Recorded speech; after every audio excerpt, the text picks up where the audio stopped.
Alright, so we bought this 1970 Nomad camper, and the little lights around the outside, they were all shot. Bad connections, bad wires, bad bulbs. So, and they were all leaking. So I went around, basically you can see they just cut tin, ran screws through. On the back side they got this putty stuff. They got these wires basically daisy chained, and this is only a positive wire. This is just a positive in, positive out the whole way through. The way they ground it is with these screws off the body here. This whole body is technically a ground, and the ground for mine comes through right down here to the frame, right down there.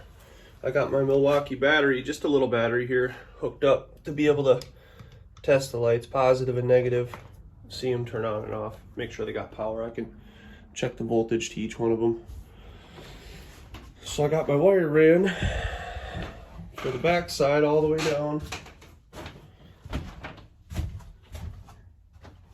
And I'm just getting them all situated. You can see the back side of the light right there. On the outside, I just took the 2 screws out, which is that odd, really old style, kind of a figure 8 screw, just an odd screw. I got it from Menards. You had to buy a whole pack to get the one bit. And then basically it's just a bunch of connected little positives coming all the way up. And right here is where I made my splice. So these are both positives. This is coming into this light. If the light ever burns out, because I got them twisted together, it just skips. It'll still go to the next one. But yeah, what I didn't know at first going into this was that they all grounded off the body, which now makes a lot of sense. But the whole way through was just one little positive. And the tail lights, I'll probably wire up separate. I just bought a trailer little harness, little wiring harness. Now I'll shoot that through the bottom down there somewhere, run it out to the front. But I got these lights here. These were from Amazon. I got like 14 of them for, it was like, I don't know, 30 bucks or something like that. But I had to modify each one of them. So all of them, this isn't the way they came. The wiring came out of this corner right here.